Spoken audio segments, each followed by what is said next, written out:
Hey guys what's up. कैसे हैं आप लोग? आई होप आप सभी लोग बहुत अच्छा कर रहे होंगे। क्लास ट्वेल्थ का मैंने बेटा सॉल्यूशन चैप्टर शुरू कर दिया था और उसमें मैंने तीन पार्ट, दो पार्ट मैंने बना दिए हैं कॉन्सेप्ट्स के और एक पार्ट बना दिया है मैंने न्यूमेरिकल का। तो आज जो हम सॉल्यूशन का थर्ड पार्ट डिस्कस करेंगे, ठीक है, ये होगा पार्ट थर्ड। और इसमें हम डिस्कस करेंगे vapour pressure of liquid solutions and Raoult's law. बहुत इंपॉर्टेंट टॉपिक है, राउल्ट्स लॉ से पक्का क्वेश्चन आता है। And this is valid for twelfth boards, JEE mains and NEET examination. Welcome to the official YouTube channel of Chemiway learning और मेरा नाम है सौरभ श्रीवास्तव। अगर आप मुझसे जुड़ना चाहते हैं या आपको कोई डाउट हो रहा है तो टेलीग्राम का लिंक मैंने दे रखा है, प्लीज़ आप इसको अटैच कर लें। और आपको कोई भी प्रॉब्लम हो तो प्लीज़ आप मुझसे डायरेक्टली डिस्कस कर सकते हो। टेलीग्राम का लिंक आप अपने टेलीग्राम में ऐड कर लो। मैं आज का टॉपिक शुरू करता हूं, ठीक है। देखो, सबसे पहले हमें वेपर प्रेशर ऑफ सॉल्यूशन पढ़ना है। तो हमें पहले सबसे पहले जो हमें चीज़ पता होनी चाहिए वो पता होनी चाहिए व्हाट इज़ वेपर प्रेशर। तो वेपर प्रेशर जो होता है वो हम कैसे डिफाइन करेंगे, क्या होता है, कौन से फैक्टर्स हैं जो वेपर प्रेशर को अफेक्ट करते हैं, वेपर प्रेशर के बेसिस पे हम सब्सटेंस को कितने पार्ट में डिवाइड कर सकते हैं, पहले हम वो सारी चीज़ें देख लेते हैं। और उसके बाद हम फिर वेपर प्रेशर ऑफ सॉल्यूशन पे जाएंगे। तो अभी जो हम वेपर प्रेशर देख रहे हैं वो देख रहे हैं प्योर सॉल्वेंट का। हम किसका देख रहे हैं वेपर प्रेशर? प्योर सॉल्वेंट का। भी हम सॉल्यूशन का नहीं देख रहे हैं। तो अगर आपको याद हो तो 11th में आपने पढ़ा था वेपर प्रेशर। एक बार मैं उसको रिवाइज करवाता हूँ। मान लो मेरा एक कोई कंटेनर है, ठीक है, बहुत सिंपल से इस तरीके से बता रहा हूँ। एक कंटेनर है और इसमें मेरा लिक्विड है, ठीक है, ये मेरा लिक्विड है, ठीक है। अब लिक्विड, अभी हम कोई भी लिक्विड ले सकते हैं, मान लो वाटर ही है पर कोई लिक्विड अपना सॉल्वेंट है। और ये कंटेनर जो है क्लोज्ड है। अब मेरी बात ध्यान से समझना। तो ये जो सरफेस पे मॉलिक्यूल होंगे लिक्विड के, जो सरफेस पे मॉलिक्यूल होंगे लिक्विड के, और ये मान लो किसी पर्टिकुलर टेम्परेचर पे है, मान लो at temperature T, at temperature T. तो टेम्परेचर क्या है? फिक्स है, ठीक है। अब मेरी बात ध्यान से सुनना। स्टार्टिंग में क्या हो रहा होगा? जो सरफेस पे मॉलिक्यूल्स होंगे, जो सरफेस पे मॉलिक्यूल्स हो रहे होंगे उनका क्या हो रहा होगा? इवोपरेशन। तो स्टार्टिंग में क्या हो रहा होगा? मॉलिक्यूल्स जो हो रहे होंगे इवोपरेट हो रहे होंगे। इवोपरेशन किसी भी एक पर्टिकुलर टेम्परेचर पे हो सकता है, ठीक है। इसको हम बोलते हैं इवोपरेशन। इवोपरेशन जो होता है वो हमेशा सरफेस के मॉलिक्यूल का होता है। तो ये किस में कन्वर्ट होना शुरू होंगे? ये कन्वर्ट होना शुरू होंगे बेटा वेपर्स में, ठीक है।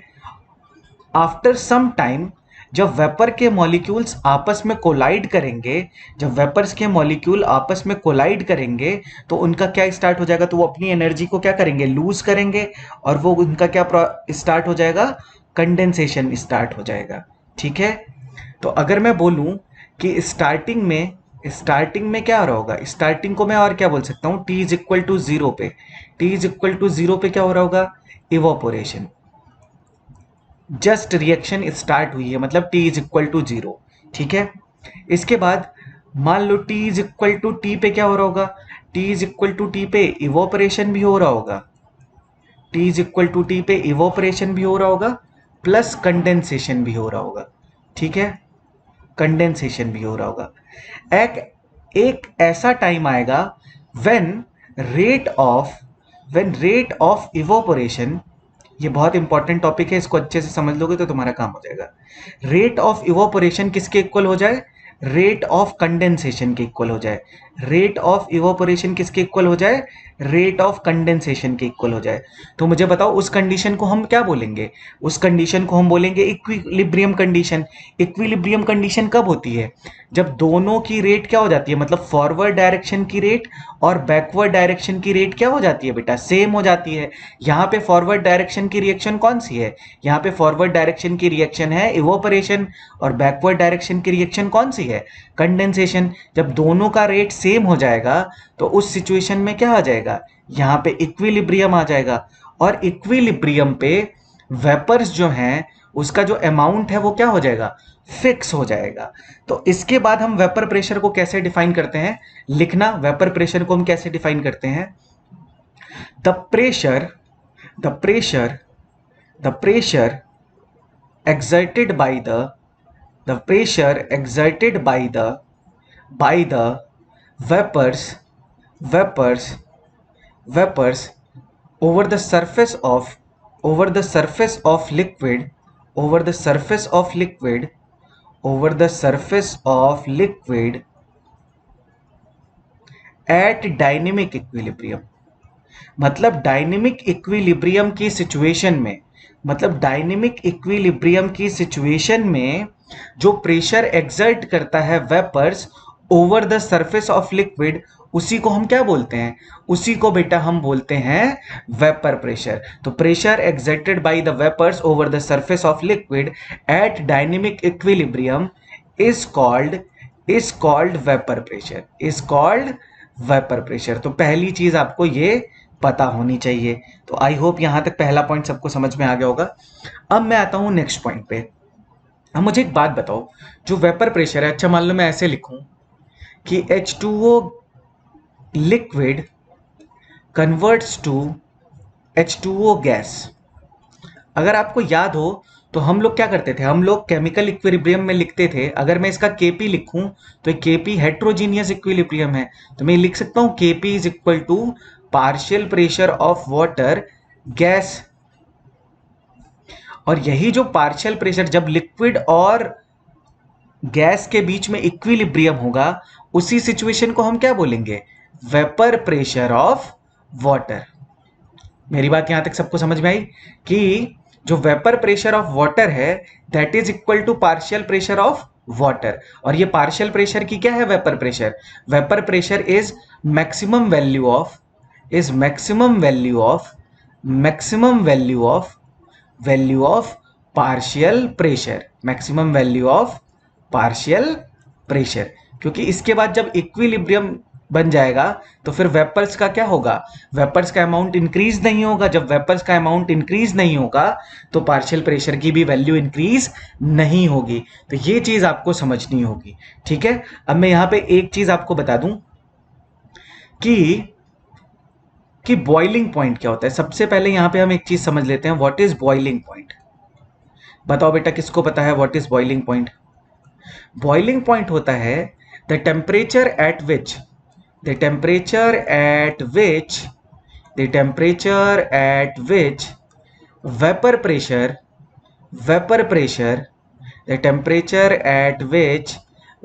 Pressure is equal to the atmospheric pressure. ये पॉइंट आपको पता होना चाहिए, एटमॉस्फेरिक प्रेशर। तो बॉइलिंग पॉइंट क्या होता है? बॉइलिंग पॉइंट होता है ऐसा टेम्परेचर जिस पर वेपर प्रेशर किसके इक्वल हो जाए? एटमॉस्फेरिक प्रेशर के। तो मैं बोल सकता हूं at boiling point vapour pressure is equal to atmospheric pressure. तो मैं यहां पे एटीएम लिख रहा हूं, तो तुम एटमॉस्फेरिक प्रेशर लिख लेना। चलो मैं पूरा ही लिख देता हूं, इसको हम लिख देंगे vapour pressure is equal to atmospheric pressure. पहला इंपॉर्टेंट पॉइंट। दूसरा इंपॉर्टेंट पॉइंट, जब इवोपरेशन होता है तो इवोपरेशन हमेशा सरफेस से होता है, और जब बॉइलिंग होती है तो बॉइलिंग जो होती है वो बल्क से होती है और सरफेस से भी होती है। तो ये पॉइंट तुम्हें पता होना चाहिए।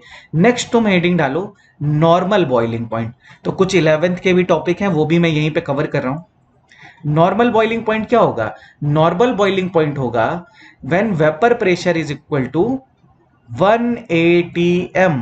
मतलब when vapour pressure is equal to 760 mm of Hg, उसको हम क्या बोलते हैं बेटा? उसको हम बोलते हैं नॉर्मल बॉइलिंग पॉइंट। उसको हम क्या बोलते हैं? उसको हम बोलते हैं normal boiling point. Next point पे आता हूं।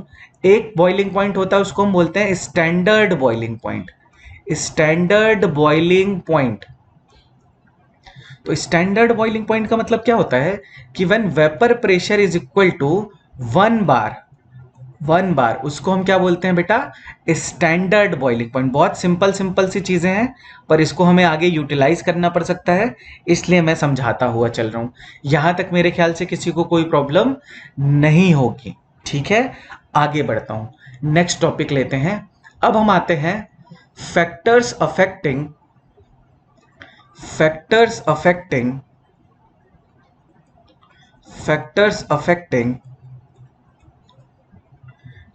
Affecting vapour pressure.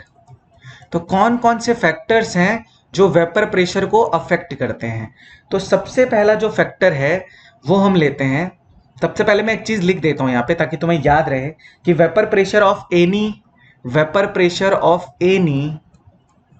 Solvent depends depends on temperature and intermolecular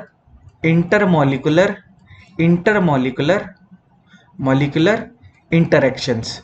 मतलब मॉलिक्यूल्स के बीच में कैसा इंटरेक्शन है उस पर डिपेंड करेगा और टेम्परेचर पे डिपेंड करेगा। टेम्परेचर पे बेटा क्यों डिपेंड करेगा? क्योंकि तुमने अभी मैंने पीछे तुम्हें क्या बताया था, ये एक तरह से क्या है, इक्विलिब्रियम कांस्टेंट है। और इक्विलिब्रियम कांस्टेंट केवल और केवल किस पे डिपेंड करता है? टेम्परेचर पे और स्टोइचियोमेट्री पे। तो मैंने ये चीज तुम्हें 11th में पढ़ाई थी कि जो इक्विलिब्रियम कांस्टेंट्स होते हैं वो हमेशा किस पे डिपेंड करते हैं? इक्विलिब्रियम कांस्टेंट्स हमेशा डिपेंड करते हैं टेम्परेचर पे। तो vapour pressure is also an equilibrium constant. उसकी वैल्यू हमेशा हमें क्वेश्चन में क्या होगी? गिवन होगी। ठीक है, अभी बहुत सारी चीजें हम वेपर प्रेशर में पढ़ेंगे, फिर उसको हम वेपर प्रेशर ऑफ सॉल्यूशन पे अप्लाई करेंगे। ठीक है, ये बात क्लियर हो गई। सेकेंड पॉइंट लिख लो कि vapour pressure of solvent does not depend on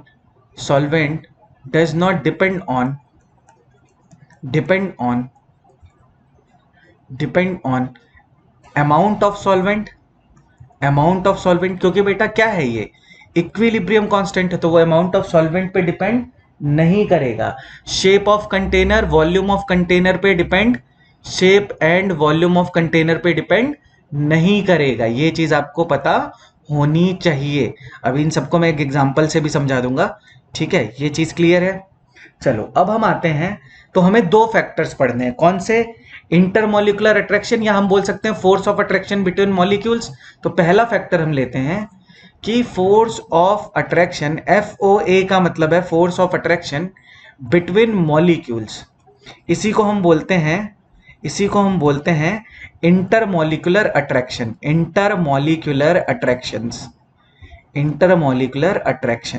अब मेरी बात ध्यान से सुनो कि अगर मेरी एक बात बताओ कि अगर फोर्स ऑफ अट्रैक्शन ज्यादा होगा तो मुझे वेपराइज करना उसको क्या होगा? टफ होगा। तो मैं ये बोल सकता हूं कि फोर्स ऑफ अट्रैक्शन जितना ज्यादा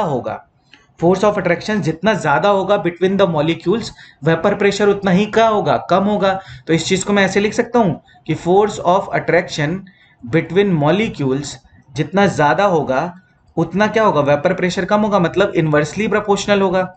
ये बात क्लियर है सबको? तो ये चीज आप याद रखना कि more is the force of attraction, less will be the vapour pressure. अब मैं इसको तुम्हें एक एग्जांपल से बताता हूं। जैसे मान लो मेरे पास वाटर है, वैल्यू तो मैं नहीं पूछूंगा पर हमें इसको कंपेयर करना आना चाहिए। ये वाटर है यहां पे, और यहां पे मान लो मेरा एसीटोन है, CH3 double bond O CH3। ठीक है, इसको हम बोलते हैं एसीटोन। तो अगर मैं पूछूं कि वाटर और एसीटोन में किसका वेपर प्रेशर ज्यादा होगा, तो यहां पे तुम्हें कौन सा फैक्टर कंपेयर करना है? यहां पे तुम्हें कंपेयर करना है इंटरमोलिकुलर अट्रैक्शन। तो वाटर में अगर देखो तो वाटर में तुम्हें मिलेगा हाइड्रोजन बॉन्ड। वाटर में कौन सी बॉन्डिंग हो सकती है? वाटर में हो सकती है हाइड्रोजन बॉन्डिंग। क्या एसीटोन में हाइड्रोजन बॉन्डिंग पॉसिबल है? एसीटोन में तो हाइड्रोजन बॉन्डिंग पॉसिबल नहीं है। तो एसीटोन में कौन सा? डाइपोल डाइपोल इंटरेक्शन पॉसिबल है। तो डाइपोल डाइपोल इंटरेक्शन पॉसिबल है। तो अब मुझे एक बात बताओ, एक मॉलिक्यूल है जिसमें डाइपोल डाइपोल इंटरेक्शन पॉसिबल है और एक मॉलिक्यूल है जिसमें हाइड्रोजन बॉन्डिंग पॉसिबल है। तो hydrogen bonding is more strong than dipole dipole interaction. इसका मतलब मैं बोल सकता हूं कि vapour pressure of water is, क्योंकि इसके बीच में फोर्स ऑफ अट्रैक्शन ज्यादा है तो वाटर का वेपर प्रेशर क्या होगा? कम होगा वेपर प्रेशर ऑफ एसीटोन। तो ये चीज देखो मैंने एक एग्जांपल से तुम्हें समझा दी। एक और एग्जांपल लेते हैं, एग्जांपल 2। जैसे मान लो मेरे पास है C2H5OH, इसको हम क्या बोलते हैं, इसको हम बोलते हैं इथेनॉल। एक है मेरे पास इथाइलिन ग्लाइकॉल CH2OH CH2OH, और ये है मेरा CH2OH CHOH CH2OH, इसको हम बोलते हैं ग्लिसरीन। अब देखो यहाँ पे भी हाइड्रोजन बॉन्डिंग पॉसिबल है, यहाँ पे भी हाइड्रोजन बॉन्डिंग पॉसिबल है, और यहाँ पे भी हाइड्रोजन बॉन्डिंग पॉसिबल है। पर यहाँ पे एक्सटेंट ऑफ हाइड्रोजन बॉन्डिंग क्या होगा, ज़्यादा होगा। तो अगर मैं वेपर प्रेशर का ऑर्डर पूछूं, जैसे मान लो ये A है, ये B है और ये C है, तो सबसे ज़्यादा वेपर प्रेशर किसका होगा, A का होगा, फिर किसका होगा बेटा, B का होगा, और फिर किसका होगा, C का होगा। So this is order of vapour pressure of A, B and C। तो ये फर्स्ट फैक्टर था जिसको हमने क्या बोला था, जिसको हमने बोला था कि force of attraction between molecules. अब लोग आते हैं नेक्स्ट फैक्टर पे, which is temperature. I hope यहां तक सबको समझ में आ गया होगा। नेक्स्ट हम देखेंगे टेम्परेचर, और मेरी बात बहुत ध्यान से सुनना। अगर मैं टेम्परेचर को इंक्रीज करूं, अगर मैं टेम्परेचर को इंक्रीज करूं, तो काइनेटिक एनर्जी ऑफ मॉलिक्यूल्स क्या होगी, काइनेटिक एनर्जी ऑफ मॉलिक्यूल्स क्या होगी, इंक्रीज होगी। अगर kinetic energy of molecules increase होगी, तो स्केपिंग टेंडेंसी ऑफ मॉलिक्यूल क्या होगी, स्केपिंग टेंडेंसी ऑफ मॉलिक्यूल क्या होगी, स्केपिंग टेंडेंसी ऑफ मॉलिक्यूल क्या होगी, इंक्रीज होगी। और अगर in case escaping tendency of molecule increase होगी, तो वेपर्स का फॉर्मेशन भी क्या हो जाएगा, इंक्रीज हो जाएगा। तो मैं ये बोल सकता हूं कि अगर मैं टेम्परेचर को इंक्रीज करूंगा, तो वेपर प्रेशर भी क्या हो जाएगा, इंक्रीज हो जाएगा। अगर मैं टेम्परेचर को इंक्रीज करूंगा, तो वेपर प्रेशर भी क्या हो जाएगा, इंक्रीज हो जाएगा। तो इसको अगर मैं ऐसे लिखूं कि temperature is directly proportional to vapour pressure. अभी हमें इसमें एक रिलेशन भी पढ़ना है, वो हम पढ़ लेते हैं कि वेरिएशन ऑफ, अब चलो हेडिंग डालो, नेक्स्ट हेडिंग डालो, वेरिएशन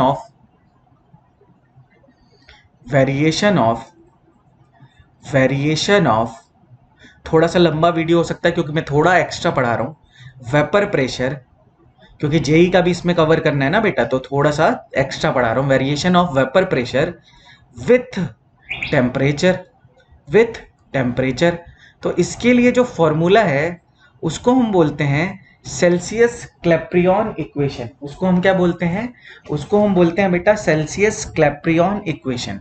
तो लिख लो, इसके लिए जो हमें फॉर्मूला पढ़ना है उसको हम बोलते हैं सेल्सियस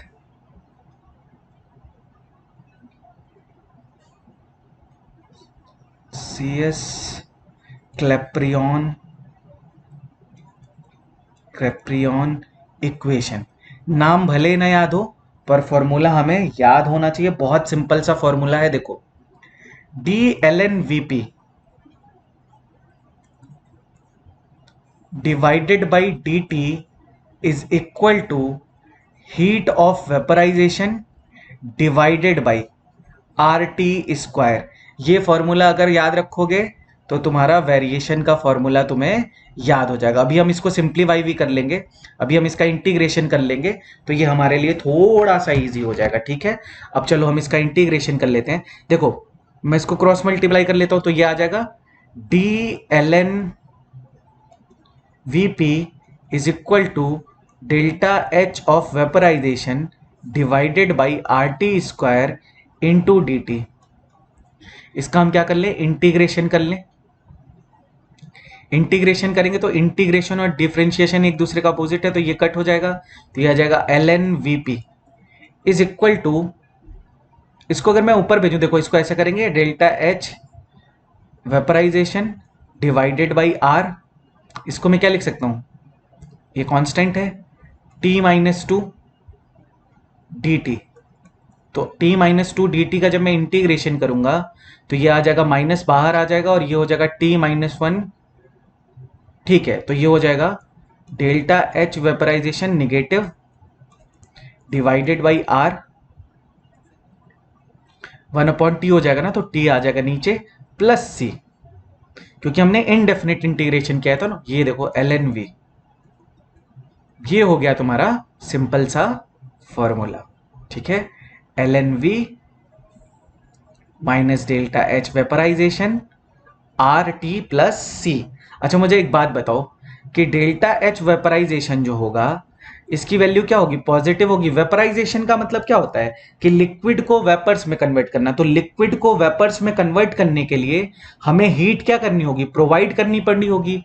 तो हीट प्रोवाइड करेंगे तो डेल्टा एच वेपराइजेशन हमेशा क्या होगा, पॉजिटिव होगा। अब अगर मैं तुमसे पूछूं कि अगर मुझे अभी इसमें हम दो ग्राफ देखेंगे, एल एन वी पी और किसके बीच में ग्राफ बनाना है, मान लो 1/t के बीच में ग्राफ बनाना है। तो देखो केमिस्ट्री में ग्राफ बहुत सिंपल होता है। ये देखो, इसको तुम क्या करो, इसको तुम ले लो वाई एक्सिस पे, और एक्स एक्सिस पे क्या आएगा 1/t। तो हम बोल सकते हैं ये कैसा ग्राफ होगा, स्ट्रेट लाइन होगा और स्लोप इसकी क्या होगी, निगेटिव होगी। तो ऐसा कुछ ग्राफ होगा तुम्हारा L N V P upon 1/t का ग्राफ। ठीक है, एक ग्राफ और देखो। अगर तुम यहां से देखो कि अगर मुझे एल एन वी पी और टेम्परेचर के बीच में ग्राफ बनाना हो तो ऑब्वियस सी बात है ये कैसा ग्राफ होगा, ये स्ट्रेट लाइन तो ग्राफ होगा नहीं, ये होगा कर्वेचर का ग्राफ। क्योंकि यहां पे देखो टी स्क्वायर है तो ये कर्वेचर का ग्राफ होगा और ये टेम्परेचर के साथ क्या होगा, इंक्रीज होगा। तो ये दोनों ग्राफ तुम्हारे लिए इंपॉर्टेंट है, ये दोनों ग्राफ एक बार देख लेना। इस फॉर्मूले से अब हम दो टेम्परेचर पे, डिफरेंट डिफरेंट टेम्परेचर पे हम वेपर प्रेशर के लिए वेरिएशन देखेंगे। ठीक है, आगे बढ़ता हूं। अब मान लो कि at temperature T1 vapour pressure is VP1। ठीक है, and at temperature T2 vapour pressure is VP2। ठीक है, तो अगर ये दोनों चीजें हमें पता है तो हम दो इक्वेशन बना सकते हैं। तो बनाओ, क्या बनेगा इक्वेशन, तो ये बन जाएगा L N V P one is equal to minus delta H R T one plus K. ठीक है, इक्वेशन 1। इसी तरह मैं क्या लिख सकता हूं, L N V P two is equal to minus delta H upon R T two plus K, equation 2। अगर मैं इक्वेशन 2 को इक्वेशन 1 में से माइनस कर दूं तो देखो क्या होगा, ये क्या हो जाएगा, ये हो जाएगा L N V P two minus L N V P one is equal to, minus को अंदर ले लूंगा तो ये आ जाएगा डेल्टा एच अपॉन आर, के से के कट हो जाएगा तो ये आ जाएगा, माइनस अंदर जाएगा 1/T1 माइनस 1/T2।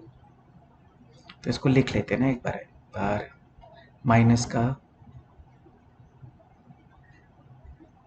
ये होगा ना minus H R T1 plus K minus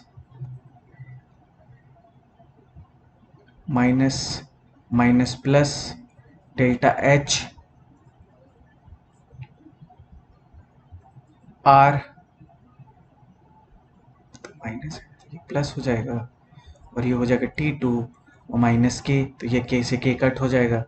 तो इसको मैं क्या लिख सकता हूँ, L N V P two upon V P one, P2 है ना, P2 अपॉन P1, बिल्कुल सही, 1/T1 माइनस 1/T2। अच्छा 2 - 1 क्या है ना, उल्टा हो गया बेटा, एक मिनट रुकना, 2 - 1 क्या है और यहाँ पे मैंने 1 - 2 कर दिया, सॉरी। तो इसको पहले हम सही कर लेते हैं ना, रुक जाओ, माई फॉल्ट, मैंने उसको जल्दी जल्दी में गलत लिख दिया है। तो इसमें कोई गड़बड़ नहीं है, बस उसको कन्वर्ट कर लेना है, ऐसा कुछ नहीं है। ये देखो यही तो होगा, minus del H R T two plus K minus H R T one plus K, तो ये के से के कट होगा, ये प्लस हो जाएगा। तो इसको मैं क्या लिख सकता हूँ, L N V P two को मैं पी टू लिख रहा हूँ डिवाइडेड बाई पी वन लिख रहा हूँ, delta H by R common हो जाएगा तो delta H by R common ले रहा हूँ और यहाँ से आ जाएगा 1/T1 माइनस 1/T2। यही फॉर्मूला हम हर जगह पढ़ते हैं। ठीक है, तो this is valid for all the equilibrium constant, ये तुम केपी और केसी पे भी लगा सकते हो। और एक चीज और बताऊं, अगर एल एन एक्स है तो उसको लॉग में कन्वर्ट करना है तो हम क्या लिखते हैं, 2.303 लॉग एक्स। तो अब यहां पे क्या होगा, एल एन को मैं लॉग में कन्वर्ट करूंगा तो ये हो जाएगा log vapour pressure 2 divided by vapour pressure 1 is equal to delta H upon R, और इसको मैं मल्टीप्लाई करूंगा 2.303 से, 1 upon T1 minus 1 upon T2। This is the formula. तो जहां पे भी इक्विलिब्रियम कांस्टेंट का वेरिएशन होगा किसके साथ, टेम्परेचर के साथ, तो हम ये फॉर्मूला अप्लाई करेंगे। ये वाला फॉर्मूला कई बार हम यूज कर चुके हैं, किसके लिए, केसी और केपी के लिए। तो ये है अपना variation of vapour pressure with temperature, variation of vapour pressure with temperature. अब मैं क्या कह रहा हूं, अब मैं तुम्हें एक चीज बता रहा हूं कि सब्सटेंस को, यहीं पे लिख रहा हूं मैं, classification of substance on the basis of vapour pressure. तो सब्सटेंस को we can classify into two parts on the basis of, this is the on the basis of vapor pressure। तो एक सब्सटेंस को हम बोल सकते हैं वोलेटाइल, और एक सब्सटेंस को हम बोल सकते हैं नॉन वोलेटाइल। तो वोलेटाइल सब्सटेंस क्या होते हैं, वोलेटाइल सब्सटेंस वो होते हैं जिनकी पी नॉट मतलब वेपर प्रेशर की value is not equal to zero.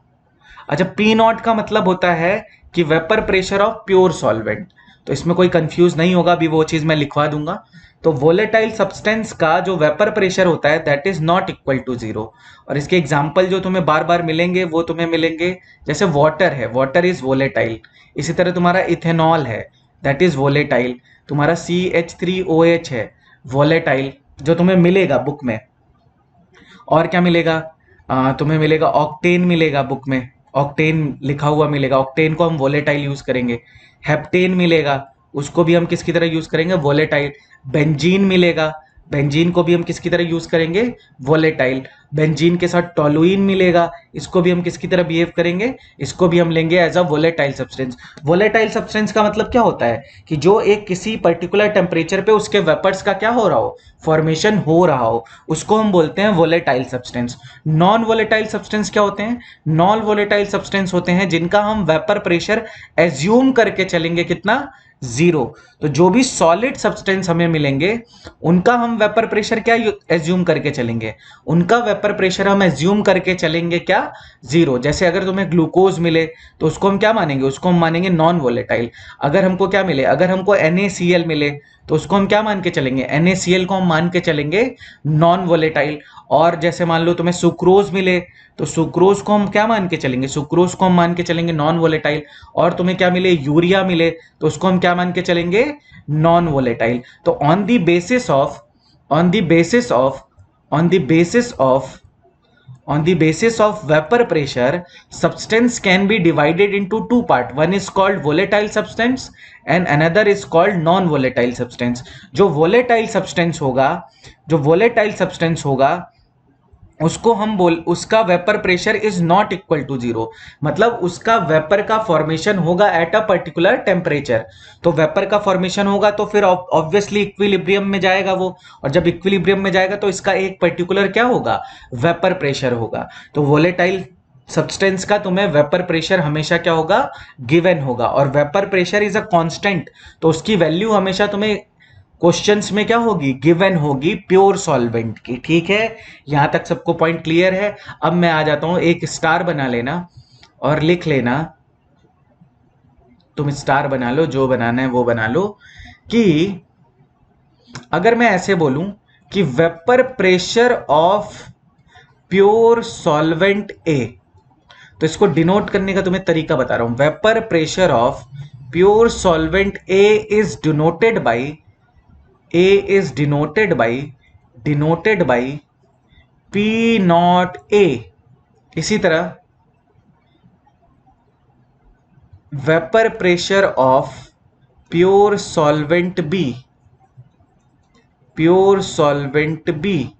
is denoted by P naught B। तो कभी भी प्योर सॉल्वेंट का तुम्हें अगर वेपर प्रेशर लिखना है तो उसके ऊपर क्या लगा दो, पी नॉट लगा दो। ठीक है, अब ए का है तो ए लगा दो। अगर कोई तुमसे बोले कि वेपर प्रेशर ऑफ वाटर, कोई बोले कि vapour pressure of pure water, तो इसको हम क्या लिखेंगे? इसको हम लिखेंगे पी नॉट ऑफ वाटर। अगर कोई बोले कि vapour pressure of pure benzene, तो हम क्या लिख देंगे? P not C6H6। किसी को कोई प्रॉब्लम नहीं होनी चाहिए, ठीक है। नेक्स्ट पॉइंट लिख लेना कि vapour pressure is always defined at a particular temperature. तो कभी कंफ्यूज नहीं होना। जैसे मैं बोलूं, मुझे एग्जैक्ट वैल्यू तो नहीं याद है, एग्जैक्ट वैल्यू मैं सिखाना भी नहीं चाह रहा हूं, मैं क्या बोलना चाह रहा हूं, the vapour pressure of water at 20 degree Celsius is, जैसे मान लो x है, मान लो x ATM, तो ऑब्वियस सी बात है कि टेम्परेचर चेंज करूंगा तो वेपर प्रेशर क्या हो जाएगा? चेंज हो जाएगा। तो vapour pressure of water at 40 degree Celsius is obviously change हो जाएगा, सेम नहीं होगा, क्योंकि टेम्परेचर से क्या होता है। तो ये दोनों पॉइंट आपको याद रखना है, क्योंकि क्वेश्चन में वहां पे टेम्परेचर क्या होगा? गिवन होगा। तो वेपर प्रेशर से रिलेटेड मैंने कुछ चीजें तुम्हें बता दी हैं। क्या क्या बता दिया है? बॉइलिंग पॉइंट बता दिया है, बॉइलिंग पॉइंट से रिलेटेड चीजें बता दी हैं, वेपर प्रेशर को कैसे डिफाइन करेंगे, वेपर प्रेशर के बेसिस पे हम कैसे सब्सटेंस को डिवाइड करेंगे, वोलेटाइल नॉन वोलेटाइल, और कौन कौन से फैक्टर्स हैं जो तुम्हारा क्या करते हैं? अफेक्ट करते हैं किसको? वेपर प्रेशर को। वो कौन से फैक्टर हैं? एक है बेटा टेम्परेचर, और दूसरा है तुम्हारा force of attraction between molecules. तो ये हमारा डिस्कशन हुआ अभी वेपर प्रेशर का। अभी हमने देखो कहीं भी सॉल्यूशन की बात नहीं की है, अभी तक हमने केवल और केवल क्या किया है? अभी तक हमने केवल और केवल vapour pressure of pure solvent को समझा है। अब हम लोग आते हैं, अब हम लोग हेडिंग डालते हैं, और यहां से हमारा आज का टॉपिक शुरू होता है, जिसको हम बोलते हैं vapour pressure of liquid solution. Vapour pressure of liquid solution, ये चीज अब हमें समझनी है, और यहां से मैं अपने टॉपिक को समझा रहा हूं। पर वेपर प्रेशर का थोड़ा सा आपको आइडिया होना चाहिए था, इसलिए मैंने आपको वेपर प्रेशर समझा दिया। अब मैं शुरू करता हूं vapour pressure of liquid solution. सबसे पहली चीज समझो कि लिक्विड सॉल्यूशन का मतलब क्या होता है। लिक्विड सॉल्यूशन का मतलब होता है कि सॉल्वेंट तुम्हारा क्या होगा? लिक्विड होगा। सॉल्वेंट तुम्हारा क्या होगा? लिक्विड होगा। ये बात तो सबको क्लियर है। अब मेरे सॉल्यूट क्या क्या हो सकते हैं? देखो, सॉल्यूट मेरा हो सकता है, सॉल्यूट हो सकता है मेरा सॉलिड, सॉल्यूट हो सकता है मेरा लिक्विड, सॉल्यूट हो सकता है मेरा गैस। लिक्विड और गैस का सॉल्यूशन हमने पढ़ लिया था कहां पे? लिक्विड और गैस का सॉल्यूशन हमने पढ़ लिया था कहां पे? हेनरीज लॉ में। अब हमें जो पढ़ना है, अब हमारे पास दो सिचुएशन है। एक ऐसी सिचुएशन है कि जिसमें मेरा सॉल्वेंट क्या है? सॉल्वेंट मेरा लिक्विड है। तो मैं बहुत ही सिंपल वे में बता रहा हूं, कोई भी टफ नहीं कर रहा हूं। ये है मेरा लिक्विड सॉल्वेंट है, और सॉल्यूट भी मैं कौन सा ऐड कर रहा हूं? इसको सॉल्यूट भी मैं इसमें क्या ऐड कर रहा हूं? सॉल्यूट भी इसमें मैं क्या ऐड कर रहा हूं? लिक्विड ही ऐड कर रहा हूं। तो एक सोल्यूशन तो ये हो गया मेरा। इसको हम क्या बोलेंगे? इसको हम बोलेंगे लिक्विड लिक्विड सॉल्यूशन। इसको हम क्या बोलेंगे? इसको हम बोलेंगे लिक्विड लिक्विड सॉल्यूशन। इसको हम बोलेंगे लिक्विड लिक्विड सॉल्यूशन। तो एक तो हमें इसका वेपर प्रेशर निकालना होगा। तो एक वेपर प्रेशर हमें निकालना होगा, vapour pressure of liquid liquid solution. किसका निकालना होगा? लिक्विड लिक्विड सॉल्यूशन का। अच्छा, और दूसरा हमारे पास क्या होगा सिस्टम? दूसरा सिस्टम होगा जिसमें सॉल्वेंट मेरा क्या होगा? सॉल्वेंट होगा मेरा लिक्विड, सॉल्वेंट होगा मेरा लिक्विड, और सॉल्यूट मेरा क्या होगा? सॉलिड। अब यहीं पे अभी मैंने तुम्हें पहले ही थोड़ी देर पहले बताया था कि सॉल्यूट क्या होगा मेरा? सॉलिड। तो अभी मैंने तुम्हें थोड़ी देर पहले बताया था कि जो लिक्विड्स होते हैं, जो लिक्विड होते हैं वो वोलेटाइल इन नेचर होते हैं। तो यहां पे ये जो दोनों सॉल्यूशन है, मतलब ये एक तरह से मैं बोल सकता हूं कि यह है vapour pressure of solution in which in which volatile solute is present, in which volatile solute is present। क्योंकि लिक्विड क्या होता है बेटा, वोलेटाइल होता है। अब यहां पे अगर तुम ध्यान से देखोगे तो यहां पे सॉल्वेंट भी क्या था, लिक्विड था। तो यहां पे दोनों ही जो हमारे कंपोनेंट्स हैं दोनों ही वोलेटाइल हैं। पर यहां पे अगर तुम देखोगे तो यहां पे क्या होगा, यहां पे एक तो है वोलेटाइल और ये है सॉलिड, ये क्या है, ये है नॉन वोलेटाइल।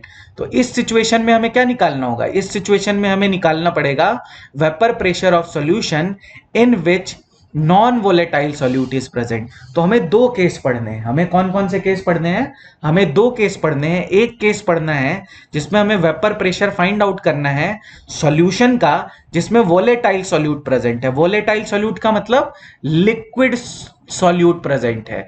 और दूसरा केस हमें पढ़ना है, ये है अपना केस नंबर 2, जिसमें हमें फाइंड आउट करना है vapour pressure of solution in which non volatile solute is present. समझ गए, दोनों केस हमें पढ़ना है। तो पहले मैं लेता हूं केस नंबर 1। तो सबसे पहले हम लेते हैं केस नंबर 1। केस नंबर 1 क्या है, vapour pressure of solution, vapour pressure of solution in which in which in which volatile volatile in which volatile solute is present, volatile solute is present। चलो अब सबसे पहले मैं तुम्हें फिगर से कुछ चीजें समझाता हूं, उसको समझो। देखो मान लो मैंने यहां पे अपना कोई सॉल्वेंट लिया है, तो मैं सॉल्वेंट को बोल रहा हूं ये मेरा सॉल्वेंट है, इसको मैं मान रहा हूं ए मान लो। तो ये मान लो लिक्विड सॉल्वेंट है। इसके सरफेस पे कौन से मॉलिक्यूल होंगे, ए मॉलिक्यूल होंगे। ये सरफेस पे इसके कौन से मॉलिक्यूल हैं, ए मॉलिक्यूल हैं। तो ये मान लो मेरा प्योर लिक्विड ए है, ये मेरा क्या है, this is my pure liquid ए। और यहां पे मैं एक और दूसरा सॉल्यूशन लेता हूं, सॉल्यूशन बोल रहा हूं, सॉल्वेंट लेता हूं, जिसको हम क्या बोलेंगे, यहां पे है मेरा बी।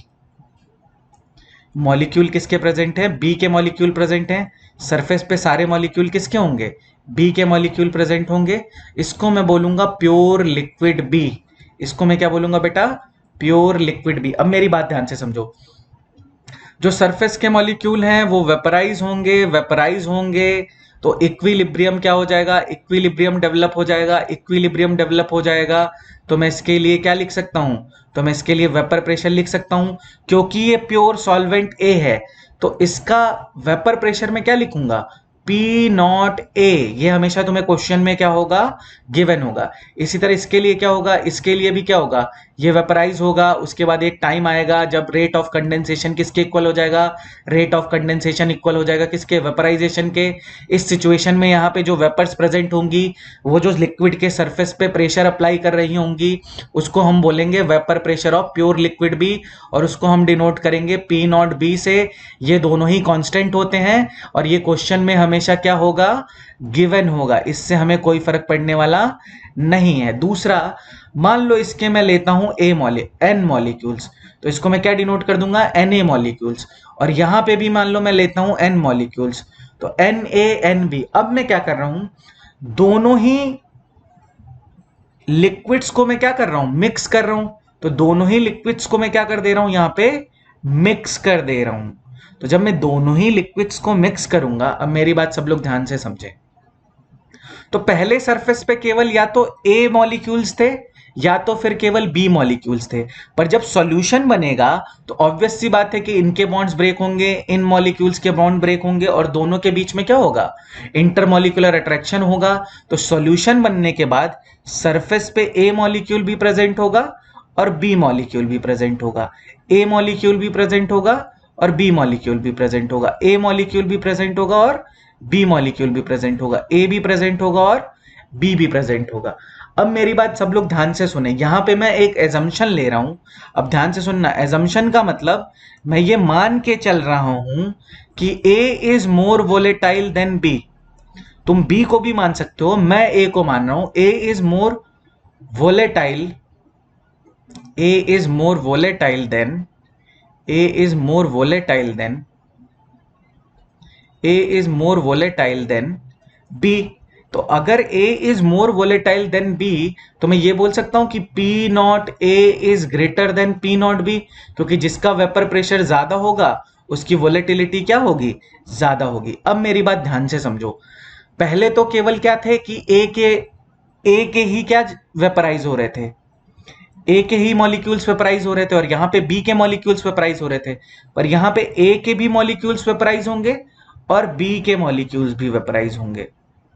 अब मुझे इस सॉल्यूशन का क्या निकालना है, मुझे इस सॉल्यूशन का निकालना है प्रेशर, तो मैं इसको लिखूंगा प्रेशर ऑफ सॉल्यूशन।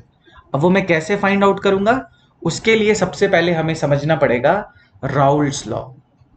इसके लिए सबसे पहले हम देखेंगे राउल्ट्स लॉ, फिर उसके बाद आगे बढ़ते हैं, ठीक है। चलो, तो अब राउल्ट्स लॉ की सबसे पहले हम देखते हैं कि इसका स्टेटमेंट क्या है, ठीक है। तो देखो, राउल्ट्स ने क्या बोला था, राउल्ट्स लिखो, according to Raoult's law, according to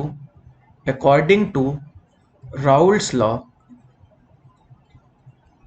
according to Raoult's law, the partial vapour pressure, the partial vapour pressure, the partial vapour pressure of, vapour pressure of a volatile component, ध्यान से देखना, of a volatile component, of a volatile component is directly proportional to, is directly proportional to, is directly proportional to the mole fraction of, mole fraction of, mole fraction of component in solution, mole fraction of component in solution। मतलब अगर मैं यहां पे बोलूं, ध्यान से देखना, अब यहां पे ए के भी क्या हो रहे हैं, मोल्स वेपराइज हो रहे हैं, और यहां पे बी के भी मॉलिक्यूल्स क्या हो रहे हैं, वेपराइज हो रहे हैं। तो प्योर सॉल्वेंट में तो तुम क्या लिख सकते थे, अच्छा देखो, यहां पे अगर केवल प्योर होता तो हम उसको पी नॉट ए लिख सकते थे, पर यहां पे तो हम क्या लिख सकते हैं, यहां पे हम पी नॉट ए नहीं लिख सकते हैं। तो यहां पे अगर हमें वेपर प्रेशर या पार्शियल वेपर प्रेशर ए का लिखना होगा, तो पी ए का मतलब क्या है, पी ए का मतलब है partial vapour pressure of, partial vapour pressure of A in solution, सही बात है। और इसी तरह यहां पे बी के भी क्या बन रहे होंगे, बी के भी क्या बन रहे होंगे, बी के भी वेपर्स बन रहे होंगे। अगर ए के भी वेपर्स बन रहे हैं और बी के भी वेपर्स बन रहे हैं, तो दोनों ही अपना प्रेशर क्या कर रहे होंगे, अप्लाई कर रहे होंगे। तो अब ये तो प्योर सॉल्वेंट है नहीं, तो हम पी नॉट ए और पी नॉट बी नहीं लिख सकते हैं, तो हम क्या लिखेंगे, हम लिखेंगे पी ए। पी ए का मतलब क्या है, partial vapour pressure of A in solution. इसी तरह पीबी का मतलब क्या होगा, पीबी का मतलब होगा, पीबी का मतलब होगा partial vapour pressure, partial vapour pressure of B in solution. तो ये चीज आपको पता होनी चाहिए। तो अब मैं एक चीज बोल सकता हूं, देखो, अब एक मुझे बात बताओ, ये चीज तो हो गई राउल्ट्स लॉ के हिसाब से, ठीक है। राउल्ट्स ने क्या बोला कि according to Raoult's law the partial vapour pressure of volatile component is directly proportional to the mole fraction of component in solution. In solution मतलब यहां सॉल्यूशन में जितने मोल्स होंगे उससे हम मोल फ्रैक्शन निकाल लेंगे, और उसी के फ्रैक्शन में क्या बनेगा, उसी के फ्रैक्शन में होगा मेरा प्रेशर। अब आओ, तो हम ये बोल सकते हैं कि ये वेपर्स हैं और ये डिफरेंट डिफरेंट क्या है, गैसेस की तरह बिहेव करेंगे। और गैसेस पे हम कौन सा लॉ लगाते हैं, तो गैसेस पे हम लॉ लगाते हैं डाल्टन्स लॉ। तो मैं ये लिख सकता हूं कि according to Dalton's law, according to Dalton's law, according to Dalton's law, Dalton's ने क्या बोला था कि जो टोटल प्रेशर होता है वो सम ऑफ क्या होता है, सम ऑफ पार्शियल प्रेशर होता है। तो मैं ये बोल सकता हूं कि pressure of solution is equal to partial vapour pressure of A in solution plus partial vapour pressure of B in solution. तो एक तो इक्वेशन ये बन गया हमारा, जो कि डाल्टन्स लॉ से बन गया, तो एक इक्वेशन ये बन गया। अब मुझे पीए निकालना है। पीए मैं कैसे निकालूंगा बेटा, PA is partial vapour pressure of A in solution. तो मैं ये बोल सकता हूं कि PA is directly proportional to किसके, एक्सए के, अकॉर्डिंग टू किसके, Raoult's law. According to Raoult's law भी हमने क्या देखा है कि partial vapour pressure of a volatile component is directly proportional to mole fraction of component in solution. तो अगर partial vapour pressure of A फिर किसके इक्वल हो जाएगा, मोल fraction of A in solution. Easy. अब जब मैं प्रोपोर्शनैलिटी का कांस्टेंट हटाऊंगा तो यहां पे मुझे क्या आएगा, के आएगा। तो पहले मैं इसको लिख के दिखाता हूं। तो P A is equal to हो जाएगा के एक्स ए। अब मुझे k की वैल्यू निकालनी है। k की वैल्यू मैं कब निकाल सकता हूं, k की वैल्यू मैं तब निकाल सकता हूं जब मुझे किसी एक पर्टिकुलर पॉइंट पे, मतलब एक पर्टिकुलर एक्स ए की वैल्यू पे पी ए की वैल्यू पता हो। तो हमें एक पर्टिकुलर पॉइंट पे ये वैल्यू पता है कब, when X A is equal to 1। X A is equal to 1 होने का मतलब क्या है कि ये प्योर सॉल्वेंट ए है। उस समय पी ए की वैल्यू क्या होती है, पी नॉट ए। तो यहां से मैं के की वैल्यू निकाल लूंगा। के क्या आ जाएगा बेटा, तो यहां से के आ जाएगा P is equal to P not A into के इंटू 1। तो के क्या आ गया, के आ गया पी नॉट ए। तो मैं ये बोल सकता हूं, कि P A is equal to P not A into X A. इसी तरह मैं पीबी के लिए क्या इक्वेशन लिख सकता हूं, पीबी के लिए लिख सकता हूं P naught B into X B. अब बस ये जो हमने वैल्यू लिखी है उसको हमें कहां लगा देना है, डाल्टन्स लॉ वाले में। तो यहां पे मैं क्या लिख सकता हूं कि partial pressure of solution is equal to P A plus P B. और पी ए की वैल्यू कितनी है, P not A X A plus P naught B X B.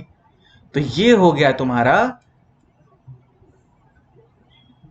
Formula for Raoult's law when both the components are volatile in nature, when both the components are volatile in nature। अब हमें एक चीज पता है कि mole fraction का जो सम होता है वो हमेशा कितना होता है, 1 के इक्वल होता है। तो मैं ये बोल सकता हूं कि X A plus X B is equal to 1। ठीक है, तो एक्स ए को मैं ये भी बोल सकता हूं कि X A is equal to 1 minus X B. तो अगर मैं यहां पे वैल्यू रख दूं तो मैं ये बोल सकता हूं pressure of solution is equal to P not A 1 minus X B plus P naught B X B. अब देखो ये क्या हो जाएगा, P not A minus P not A X B plus P naught B X B. इसमें से X B common आ जाएगा। तो इसको जब मैं लिखूंगा तो क्या लिख दूंगा, P not A plus P naught B minus P not A X B. याद रखने का तरीका देखो, ए बी, तो इसको याद रखने का तरीका है अब का स्क्वायर। ठीक है, एक और फॉर्मूला बन सकता है कब, जब हम एक्स बी को रिप्लेस कर दें। तो एक और फॉर्मूला बन सकता है when X B is equal to 1 minus X A, when X B is equal to 1 minus X A. तो प्रेशर ऑफ सॉल्यूशन क्या आ जाएगा, पुट करके देखो बेटा, प्रेशर ऑफ सॉल्यूशन आ जाएगा P not A X A plus P naught B 1 minus X A. इसको सॉल्व कर लेते हैं तो ये आ जाएगा P not A X A plus P naught B minus P naught B X A. अब इसको मैं जब सॉल्व करूंगा तो ये आ जाएगा P naught B plus P not A minus P naught B X A. इसको याद रखने का क्या तरीका है, बा। तो दोनों में से कोई भी फॉर्मूला लगाओ सेम ही आएगा। ठीक है, दूसरी इंपॉर्टेंट चीज, जब ये फॉर्मूला डिराइव हो जाए, तुमसे हमेशा क्या बोलता है ना कि कुछ क्वेश्चंस में देखना तुम्हें ऐसे बोलेगा, तुम्हें क्वेश्चंस में ऐसे बोलेगा कि फाइंड द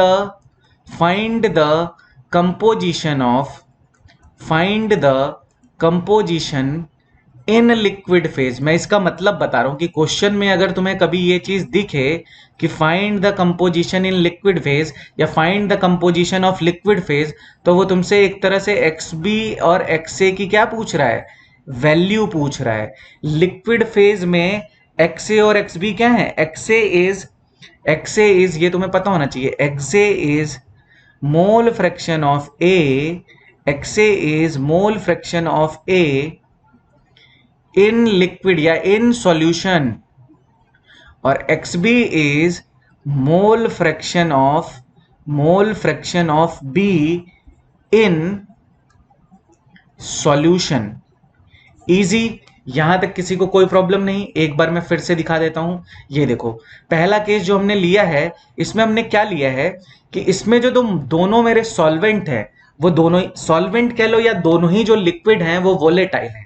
और जब दोनों ही लिक्विड वोलेटाइल होंगे तो दोनों की ही वेपर्स फॉर्म होंगी, तो दोनों की ही वजह से क्या होगा, प्रेशर होगा। तो दोनों की ही वजह से अगर प्रेशर होगा तो हम प्रेशर फाइंड आउट कैसे करेंगे, उसके लिए हम लगाते हैं राउल्ट्स लॉ। तो राउल्ट्स ने क्या बोला कि अगर मुझे किसी एक पर्टिकुलर कंपोनेंट का वेपर प्रेशर फाइंड आउट करना है, कोई भी वॉलेटाइल कंपोनेंट है, अगर मुझे उसका वेपर प्रेशर फाइंड आउट करना है तो that is directly proportional to mole fraction of component in solution. तो अगर मैं बोलूं कि पीए, पीए क्या है बेटा, पीए है partial vapour pressure of A in solution, वो किसके डायरेक्टली प्रोपोर्शनल होगा, वो डायरेक्टली प्रोपोर्शनल होगा mole fraction of A in solution. Clear. यहां से हमने क्या लिखा, P A is equal to directly proportional to X A, और यहां से हमने फाइंड आउट किया फॉर्मूला कि P A is equal to P not A X A और P B is equal to P naught B X B. ठीक है, वहां से हमने क्या फाइंड आउट कर लिया, vapour pressure of solution find out कर लिया। ये फॉर्मूला आपको याद रखना है, एक फॉर्मूला ये याद रखना है, सेकेंड फॉर्मूला, और एक फॉर्मूला आपको ये याद रखना है। ठीक है, और सारे ही तुम डिराइव कर सकते हो, कोई याद करने की एज सच कोई खास जरूरत है नहीं। फिर भी अगर तुम्हें लगता है कि तुम्हें याद करना चाहिए तो तुम याद कर लो बेटा, अब याद करने के लिए तो कोई मना ही नहीं है। अब हम लोग आते हैं नेक्स्ट पॉइंट पे। अब मुझे बनाना है इसका ग्राफ, तो अब मैं तुम्हें ग्राफ बनाने की इसकी टेक्निक बताता हूँ। चलो आओ देखते हैं। जैसे मान लो मैं बोलूं कि pressure of solution, pressure of solution का मतलब vapour pressure of solution is equal to, मान लो मैं लेता हूं P not A plus P naught B, अभी मैंने बोला था ना अब का square, P not A X A. जो हमें ग्राफ बनाना होगा, ध्यान से देखना, बहुत इजी ग्राफ है, इसमें कुछ याद करने वाली चीज तो है नहीं। अब देखो ये तो है अपना ओरिजिन, और यहां पे अगर मैं मोल फ्रैक्शन ऑफ ए ले रहा हूं तो ऑब्वियस सी बात है कि इस साइड पे मोल फ्रैक्शन ऑफ ए कितना होगा, 0। अब ध्यान से देखना, इस पे दो ओरिजिन हमें लेनी है। मोल फ्रैक्शन ऑफ ए कभी 1 से बड़ा नहीं हो सकता, इसीलिए हमें यहां पे एक लाइन और बनानी पड़ेगी, और यहां पे मोल फ्रैक्शन ऑफ ए कितना होगा, मैक्सिमम वैल्यू कितनी होगी, 1 होगी। तो अगर इधर मोल फ्रैक्शन ऑफ ए 1 है तो ऑब्वियस सी बात है कि इधर मोल फ्रैक्शन ऑफ बी कितना होगा, इधर मोल फ्रैक्शन ऑफ बी होगा 0, और इधर मोल फ्रैक्शन ऑफ बी होगा 1। ये बात क्लियर है, यहां तक किसी को कोई प्रॉब्लम नहीं। चलो अब हम आगे बढ़ते हैं। इस वाले एक्सिस पे हम क्या लेंगे, इस वाले एक्सिस पे हम लेंगे वेपर प्रेशर ऑफ सॉल्यूशन। तो यहां पे मैं ले रहा हूं वेपर प्रेशर ऑफ सॉल्यूशन। अब मेरी बात ध्यान से समझो, मैंने पहले ही क्या एज्यूम करके चला था, मैंने पहले ही एज्यूम किया था कि A is more volatile, A is more volatile than, मैंने ये एज्यूम करके चला था ना, देखना तुम, A is more volatile than B. तो मैं ये बोल सकता हूं कि P not A is greater than P naught B, ये भी बोल सकता हूं, बिल्कुल सही बात है। अब आते हैं हम लोग नेक्स्ट पॉइंट पे। अब देखो अगर मैं एक्स ए की वैल्यू 0 कर दूं, मैं तुम्हें ग्राफ बनाने का एक तरीका बता रहा हूं। ये देखो y हो गया, ये हो गया मेरा x, तो ये हो जाएगा m और ये हो जाएगा c। तो ये एक तरह से स्ट्रेट लाइन का ग्राफ आएगा। अब मैं इस पे कुछ पॉइंट्स बनाने की कोशिश करता हूं। जब मैं xa को 1 ले लूंगा, तो जब मैं xa को 1 ले लूंगा तो ये क्या होगा, एक मिनट, ए बी ए, ये b है, सॉरी दिस इज b, मुझे a लेना है ना, तो मुझे इसको कन्वर्ट कर लेना चाहिए, बाबा कर लेना चाहिए, बी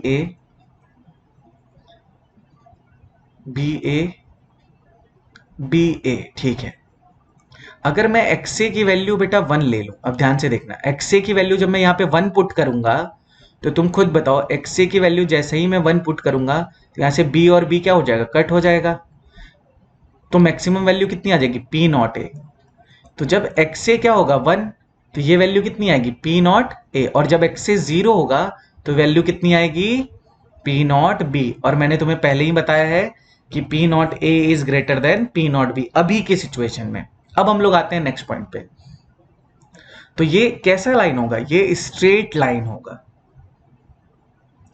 तो मैं यहां पे एक पॉइंट बोल सकता हूं कि जो प्रेशर ऑफ सॉल्यूशन है, जो प्रेशर ऑफ सॉल्यूशन है वो हमेशा लेस वोलेटाइल से ज्यादा होगा, is always greater than less volatile component and is always less than more volatile component. ये पॉइंट आपको याद रखना है, ये बहुत इंपॉर्टेंट चीज मैंने बता दी तुम्हें कि जो वेपर प्रेशर ऑफ सॉल्यूशन होगा वो हमेशा लेस वोलेटाइल से क्या होगा, ज्यादा होगा, और मोर वोलेटाइल से क्या होगा, कम होगा। देखो ये ग्राफ हमेशा क्या है, पी नॉट ए और पी नॉट बी के बीच में है। इसी को हम क्या बोलेंगे, pressure of solution is equal to P not A X A plus P naught B X B. अभी इसमें दो ग्राफ और बना सकते हैं, कैसे देखो, अगर मैं बोलूं कि यहां पे एक्स ए की वैल्यू 0 है, तो यहां पे एक्स ए की वैल्यू 0 है, तो मैं ये बना सकता हूं P A is equal to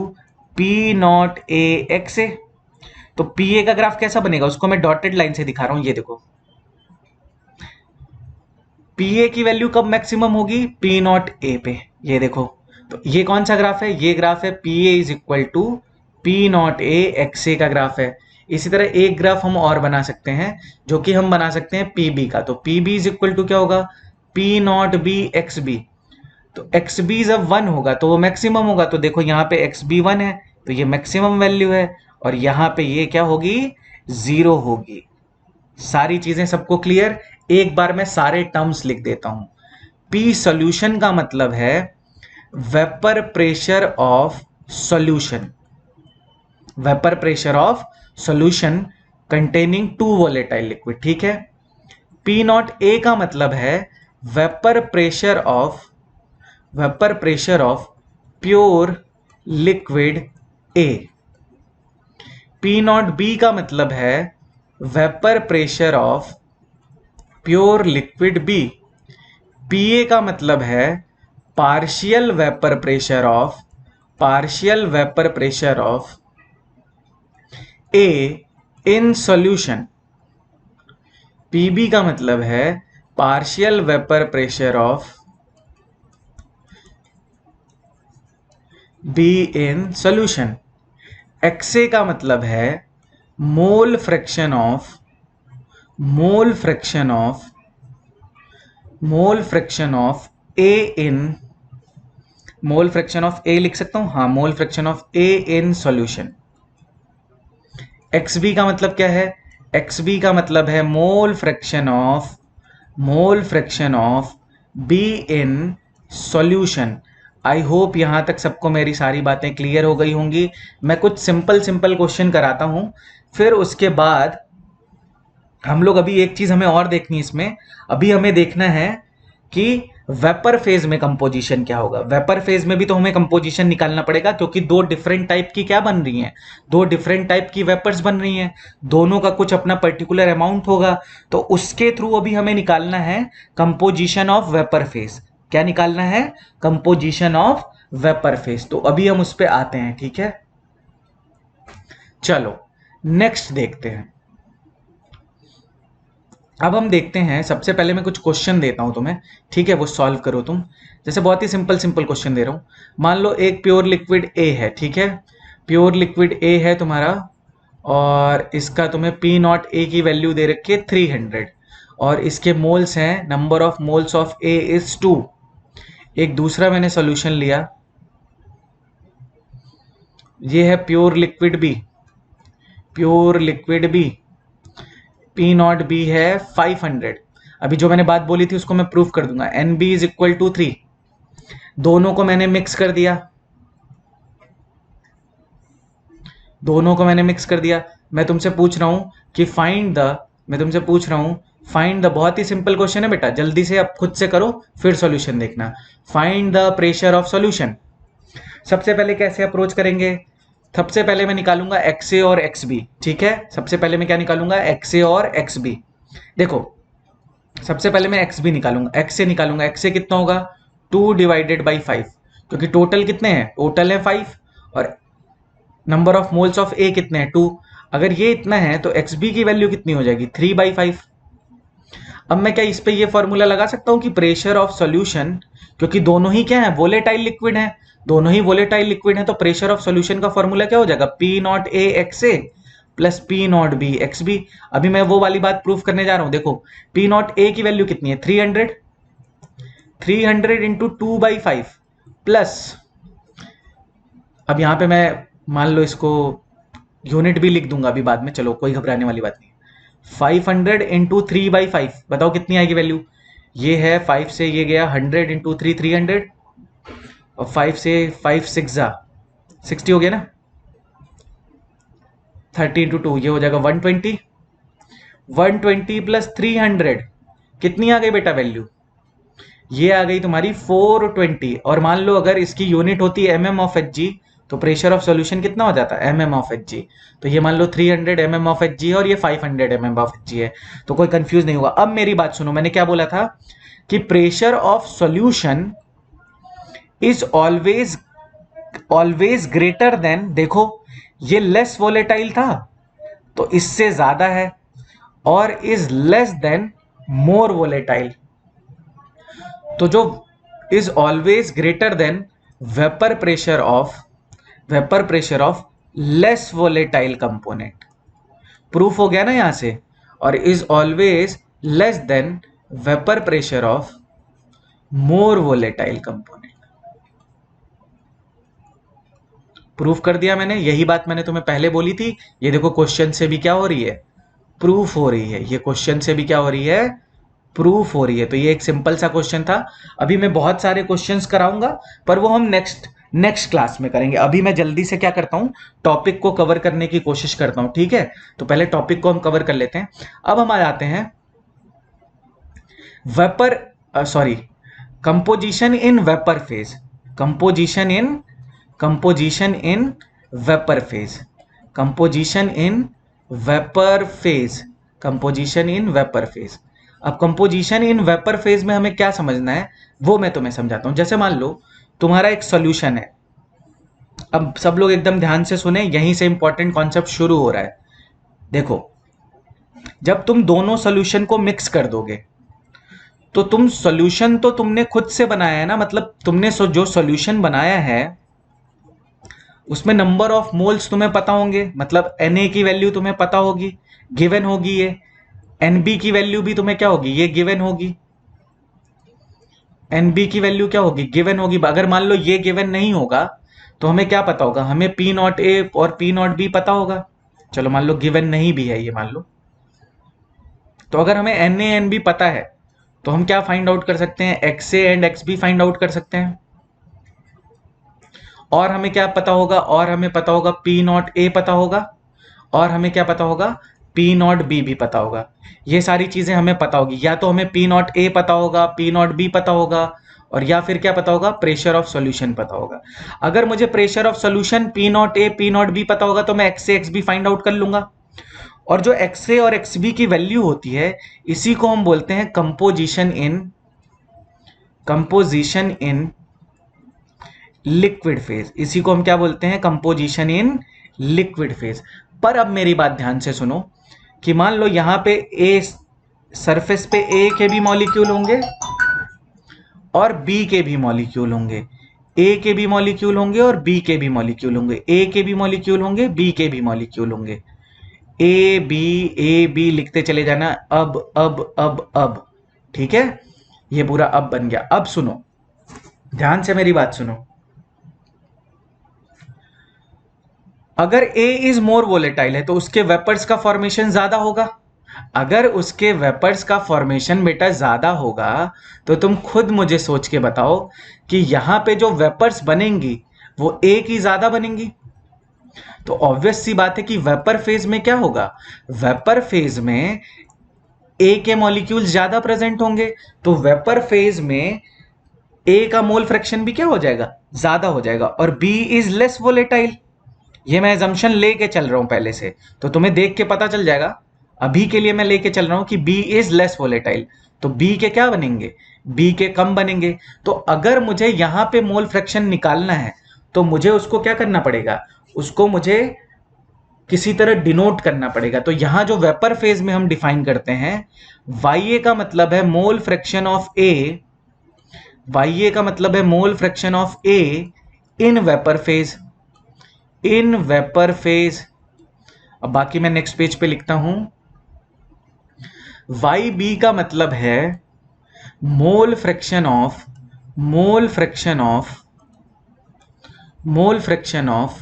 be in vapour phase.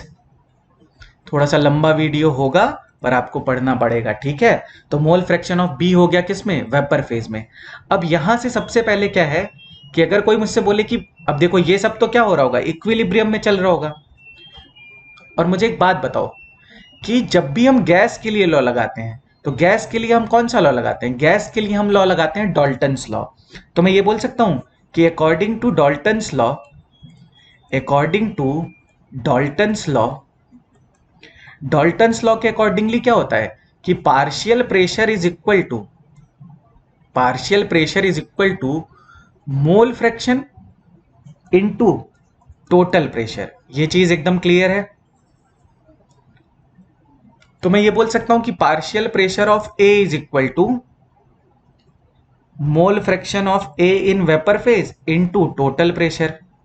इसी तरह मैं ये भी बोल सकता हूं कि P B is equal to क्या होगा, mole fraction of B into PT. अब मुझे एक बात बताओ, ये चीजें मुझे मिल गई। अभी मैंने राउल्ट्स लॉ से क्या फाइंड आउट किया था, क्योंकि ये सारी चीजें इक्विलिब्रियम में प्रेजेंट हैं। तो अगर इक्विलिब्रियम में प्रेजेंट हैं तो पीए की वैल्यू क्या होगी बेटा, पीए की वैल्यू होगी P not A X A is equal to Y A into PT की वैल्यू क्या होगी, P not A X A. तो इसको मैं पीटी ही लिख लेता हूं यार, चलो एक फॉर्मूला ये हो गया। तो मोल फ्रैक्शन ऑफ क्या आएगा, P A is equal to P not A X A divided by PT, and PT is equal to P not A X A divided by P not A X A plus P naught B X B. इसी तरह अगर मैं Y B निकालूंगा तो Y B क्या आ जाएगा, देखो P naught B X B is equal to Y B into P T. तो यहां से मेरी वाई बी की वैल्यू कितनी हो जाएगी, वाई बी की वैल्यू हो जाएगी P naught B X B divided by P not A X A plus P naught B X B. अब यहां से हम क्या कर सकते हैं, एक चीज और कर सकते हैं। देखो अगर मैं कर दूं Y A divided by Y B तो ये क्या हो जाएगा, P not A X A divided by P T into P T divided by P naught B X B. तो ये फॉर्मूला अगर हमें याद होगा तो हम mole fraction in vapour phase क्या कर सकते हैं, फाइंड आउट कर सकते हैं। तो ये फॉर्मूला सब लोग याद रखेंगे, ये इंपॉर्टेंट फॉर्मूला है। अभी मैं सारे फॉर्मूले एक जगह कलेक्ट कर दूंगा। वाई ए का मतलब है, वाई ए का मतलब है mole fraction of A, mole fraction of A in vapour phase, और वाई बी का मतलब है mole fraction of B in vapour phase, in vapour phase. I hope यहां तक सबको समझ में आ गया होगा। एक फॉर्मूला इसमें बेटा और बना सकते हैं हम, देखो कैसे। एक फॉर्मूला इसमें हम और बना सकते हैं, देखो मैं बताता हूं। जैसे देखो P not A X A is equal to Y A into P T. यहां से मैं ये लिख सकता हूं कि X A is equal to Y A into P T divided by P not A X A, sorry P not A X A नहीं, P not x A तो हमने उधर ही ले लिया। दूसरी चीज मैं क्या लिख सकता हूं, इसी तरह मैं लिख सकता हूं कि P naught B X B is equal to Y B into P T. तो यहां से क्या होगा कि एक्स बी की वैल्यू कितनी आ जाएगी, एक्स बी की वैल्यू आ जाएगी Y B into P T divided by P naught B. और हमें एक चीज पता है कि mole fraction is always equal to क्या, 1। तो X A plus X B is equal to क्या हो जाएगा, यहां से तो क्या हो जाएगा, X A plus X B is equal to हो जाएगा Y A into P T divided by P not A plus Y B P naught B into P T. P T common हो गया, पी टी को निकाल के उधर भेज दो, और एक्स ए और एक्स बी की वैल्यू हमेशा कितनी होती है, 1। तो मैं ये लिख सकता हूं 1 upon P T is equal to Y A upon P not A plus Y B upon P naught B. तो ये एक और फॉर्मूला हो गया, ठीक है। अब मैं सारे फॉर्मूले लिखता हूं रिलेटेड टू राउल्ट्स लॉ। तो देखो सबसे पहला फॉर्मूला जो हमें याद रखना है वो याद रखना है, pressure of solution is equal to P not A X A plus P naught B X B, important formula. दूसरा फॉर्मूला याद रखना है P A plus P naught B minus P not A B X B, एक formula ये हो गया, एक formula ये हो जाएगा P naught B plus P not A minus P naught B A X A, ये तीनों फॉर्मूले हो गए। इसके बाद आएगा हमारा, तो एक्स से एक्स बी क्या है, एक्स से एक्स बी है mole fraction of A in in liquid phase, ये क्या है X B mole fraction of B in liquid solution. ठीक है, अब हम आते हैं वेपर फेज का भी मैंने तुम्हें क्या फॉर्मूला बताया कि Y A is equal to क्या हो जाएगा, Y A is equal to हो जाएगा P not A X A divided by P T, और वाई बी का फॉर्मूला क्या हो जाएगा, वाई बी का फॉर्मूला हो जाएगा P naught B X B divided by P T. P T क्या होता है, पी टी होता है P not A X A plus P naught B X B. तो यहां से अभी मैंने तुम्हें क्या बताया कि Y A upon Y B is equal to क्या आ जाएगा, Y A upon Y B is equal to आ जाएगा P not A X A divided by P naught B X B. Question हम करेंगे आराम से, इसी का वीडियो अभी मैं नेक्स्ट बनाऊंगा जिसमें बहुत सारे क्वेश्चन कराऊंगा, तो कोई भी परेशान होने वाली बात नहीं। यहां से हम क्या निकाल लेंगे, वाई ए वाई बी क्या है, वाई ए वाई बी है mole fraction of A in vapour phase, Y B क्या है mole fraction of B in vapour phase. और एक फॉर्मूला और याद रख लो कि 1 upon P T, P T is total pressure of solution divided by Y A upon P not A plus Y B upon P naught B. तुम कोई भी फॉर्मूला डिराइव कर सकते हो, यही इसकी खासियत है, आराम से इसको कर लेना। यहां पे हमने अपना सॉल्यूशन कंटेनिंग वोलेटाइल लिक्विड क्या कर लिया, फिनिश कर लिया। देखो ये हमने कर लिया जिसमें वोलेटाइल सॉल्यूट प्रेजेंट है। अब हम नेक्स्ट देखने जा रहे हैं जिसमें हमारा क्या प्रेजेंट होगा। अब हम लेते हैं बेटा केस नंबर 2। केस नंबर 2 में हम क्या करेंगे, चलो आ जाओ केस नंबर 2 देखते हैं क्या है। केस नंबर 2 में हम देखेंगे कि हम क्या निकालेंगे, vapour pressure of solution, vapour pressure of solution in which non volatile, in which non-volatile solute is present, in which non-volatile solute is present।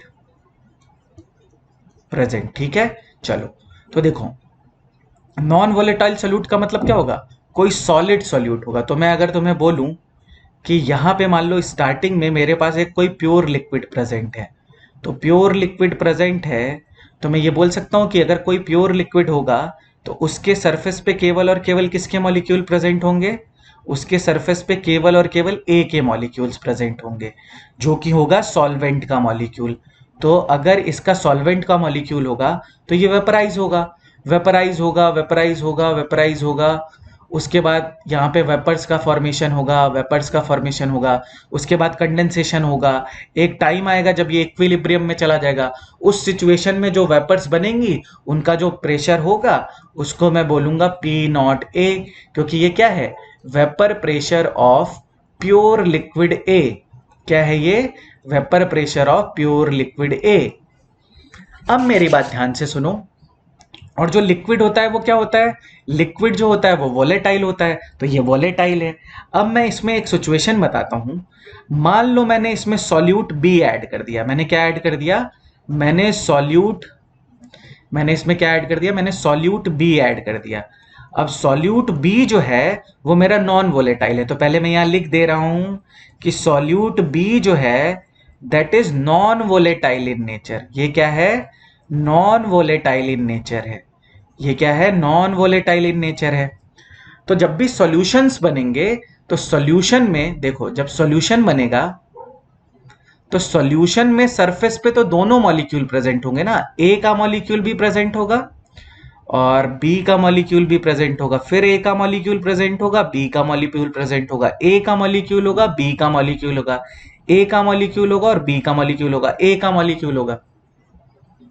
अब मेरी बात बहुत ध्यान से सुनना क्योंकि यहीं से कॉन्सेप्ट है, क्योंकि सॉल्वेंट इज वोलेटाइल तो इसके तो वेपर्स का फॉर्मेशन होगा, इसके तो वेपर्स का फॉर्मेशन होगा, पर B is non volatile solute. तो जब कोई नॉन वोलेटाइल सॉल्यूट सरफेस पे आ जाएगा तो इसके वेपर्स का फॉर्मेशन नहीं होगा। तो क्या तुम मुझे एक चीज बता सकते हो कि इस केस में जो सॉल्यूशन का वेपर प्रेशर होगा वो सॉल्वेंट के वेपर प्रेशर से ज्यादा होगा या कम होगा? ऑब्वियसली जब बी की वेपर्स का फॉर्मेशन ही नहीं हो रहा है तो ऑब्वियस सी बात है कि जो सॉल्यूशन बनेगा उसका वेपर प्रेशर क्या होगा, प्योर सॉल्वेंट से कम होगा। तो मैं ये चीज लिख सकता हूं कि P not A is greater than P A. अब इसको मैं क्या बोलूंगा, क्योंकि यहां पे केवल और केवल प्रेशर किसकी वजह से, ए की वजह से है, तो इसको मैं क्या बोल दूंगा, पीए बोल दूंगा। तो यहां पे पीए क्या है, पीए मैं बता देता हूं पीए क्या है। पीए को तुम दो तरह से लिख सकते हो, या तो तुम ले सकते हो वेपर प्रेशर ऑफ सॉल्यूशन भी लिख सकते हो, या तुम लिख सकते हो और तुम लिख सकते हो vapour pressure of A in solution. Because यहां पे जो वेपर्स हैं वो केवल और केवल किसकी हैं, ए की हैं। अब मैं बोल सकता हूं कि according to Raoult's law, according to according to Raoult's law according to Raoult's law मैं ये बोल सकता हूं कि PA is directly proportional to X A. क्योंकि मैंने क्या बताया था तुम्हें कि in solution the partial vapor pressure of volatile component is directly proportional to mole fraction। तो ये इसके मोल फ्रैक्शन के क्या हो गया, डायरेक्टली इक्वल हो गया। तो अगर X A is equal to 1 तो P A is equal to क्या, पी नॉट ए। अगर X A is equal to 1 तो वो प्योर सॉल्वेंट हो गया ना। एक्स से 1 होने का मतलब क्या, केवल और केवल किसके मॉलिक्यूल प्रेजेंट हैं, ए के मॉलिक्यूल प्रेजेंट हैं। तो उस समय पे पी ए किसके इक्वल हो जाएगा, पी नॉट ए के। तो जो प्रोपोर्शनैलिटी कांस्टेंट आएगा वो क्या, के की वैल्यू क्या आएगी, पी नॉट ए। तो मैं यहां से क्या लिख लूंगा, P A is equal to P not A X A. यहां से मैं क्या निकाल लूंगा, यहां से मैं निकाल लूंगा vapour pressure of solution containing non volatile solute. तो ये मान लो मेरा हो गया इक्वेशन नंबर 1। यहां तक किसी को कोई प्रॉब्लम नहीं होगी, ठीक है। आगे बढ़ता हूं। अब मैं क्या बोल रहा हूं, ये चीज मैं लिख सकता हूं कि X A plus X B is equal to 1। ये चीज मैं लिख सकता हूं। अगर मैं लिख सकता हूं X A plus X B is equal to 1 तो फिर मैं ये भी लिख सकता हूं कि X A is equal to 1 minus X B. X A is equal to 1 minus X B. अब उसको हम यहां पे पुट करते हैं कि P A is equal to P not A 1 minus X B. P A is equal to P not A 1 minus X B, multiply करो तो P A is equal to हो जाएगा P not A minus P not A X B. अब यहां से जब मैं इसको सॉल्व करूंगा तो ये वैल्यू आएगी P not A minus P A is equal to P not A X B. अब ये क्या है, एक तरह से डिफरेंस ही तो है बेटा। इसी को हम क्या बोलते हैं, इसी को हम बोलते हैं लोअरिंग इन वेपर प्रेशर। इसी को हम क्या बोलते हैं, इसी को हम बोलते हैं लोअरिंग इन वेपर प्रेशर। और तुम ध्यान से देखो कि लोअरिंग इन वेपर प्रेशर जो है वो एक तरह से मोल फ्रैक्शन ऑफ सॉल्यूट पे डिपेंड कर रही है। बी को मैंने क्या लिया था, सॉल्यूट पे बोला था ना कि लोवरिंग का मतलब क्या है, जब सरफेस पे बी के मॉलिक्यूल, जितने ज्यादा बी के मॉलिक्यूल सरफेस पे प्रेजेंट होंगे उतनी ज्यादा क्या होगी, उतनी ज्यादा होगी लोवरिंग इन वेपर प्रेशर। ये पॉइंट सबको क्लियर होना चाहिए, ठीक है।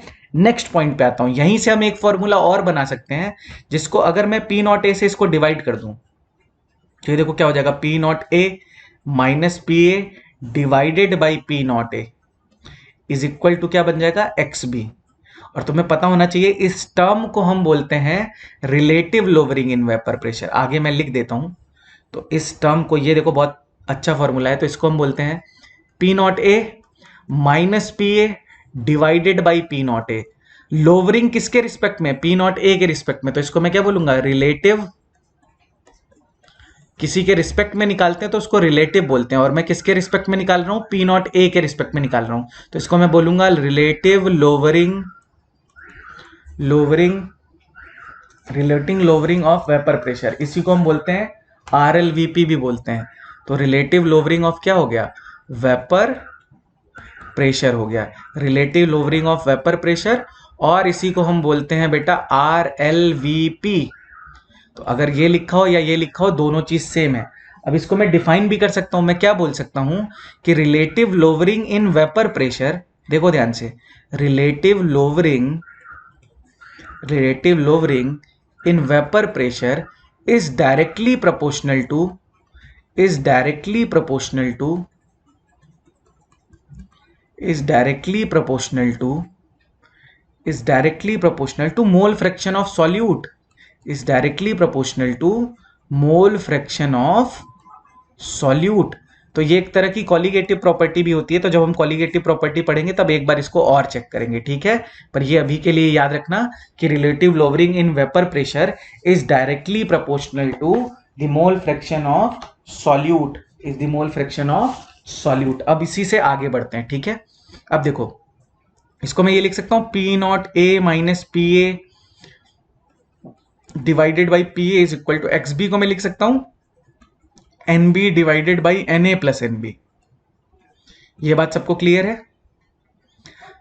तो अब इसको मैं थोड़ा सा सिंप्लीफाई कर लेता हूं, ठीक है। तो एक फॉर्मूला तो ये है बेटा तुम्हारा, ठीक है, पर इसमें देखो दो टर्म आएंगे, इनको पूरा सॉल्व करना पड़ेगा। इसको हम थोड़ा सा सिंप्लीफाई कर लेते हैं, ध्यान से देखो। सबसे पहले मैं क्या कर रहा हूं, रिएक्शन को मतलब जो फॉर्मूला था उसको इन्वर्स कर ले रहा हूं। तो ये हो जाएगा P not A divided by P not A minus P A is equal to क्या हो जाएगा, इज इक्वल टू हो जाएगा, इससे जो फॉर्मूला हम डिराइव करेंगे वो तुम याद रखना, ठीक है। तुम्हें ये डेरिवेशन याद रखने की जरूरत नहीं है। N A plus N B divided by N B. अब ये दोनों इक्वेशन इक्वल है, अगर मैं -1 इधर से सब्सट्रैक्ट करूंगा तो -1 मुझे यहां से भी सब्सट्रैक्ट करना पड़ेगा। तो अब इसको इक्वेशन बनाओ, तो ये क्या बन जाएगा, पी नॉट ए, ठीक है, minus P not A plus P A divided by P not A minus P A is equal to N A plus N B minus N B divided by N B. तो यहाँ N B से N B क्या हो जाएगा, cut हो जाएगा, ये आ जाएगा N A upon N B. P not A से पी नॉट ए कट हो गया, पूरी पूरी फॉर्मूले को इन्वर्स कर दो, तो ये बन जाएगा P not A minus P A divided by P A is equal to N B upon N A. ये तुम्हारा फॉर्मूला किसी भी सॉल्यूशन के वैलिड है, valid for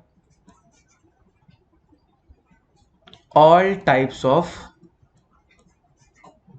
solution, valid for all types of solution, ठीक है। अब इसमें एक एक टर्म मैं बता देता हूं कि क्या है। पी नॉट ए क्या होगा बेटा, पी नॉट ए का मतलब होगा, पी नॉट ए का मतलब होगा कि vapour pressure of pure liquid ए। ये बात तो सबको क्लियर हो गई होगी। पी ए का मतलब क्या होगा बेटा, vapour pressure of solution containing non volatile solute. क्या होगा, कंटेनिंग नॉन वोलेटाइल सॉल्यूट, ठीक है। नेक्स्ट बताओ एनबी का मतलब क्या है बेटा, एनबी का मतलब है मोल्स ऑफ सॉल्यूट। और Na का मतलब क्या है बेटा, Na का मतलब है मोल्स ऑफ सॉल्वेंट। अभी इसी को मैं और अगर डिटेल में लिखूं तो Nb को मैं क्या लिख सकता हूं, wait of B divided by molar mass of B। इसको मैं क्या लिख सकता हूं, wait of A divided by molar mass of A।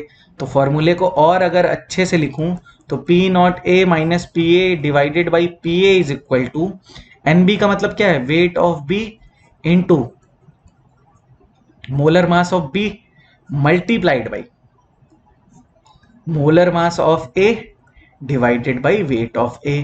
तो एक फॉर्मूला ये है जिससे हम सॉल्वेंट या सॉल्यूट का क्या निकाल सकते हैं, मोलर मास फाइंड आउट कर सकते हैं। अब देखो एक चीज और बताता हूं, चलो अब हम ये बोल सकते हैं, इसी इक्वेशन को फिर से देखो कि P not A minus P A divided by P nought A is equal to Na plus N B, sorry Na plus N B नहीं, Na मोल्स ऑफ सॉल्यूट ना, तो Nb divided by Na plus Nb। ध्यान से सुनना, for very dilute solution, for very dilute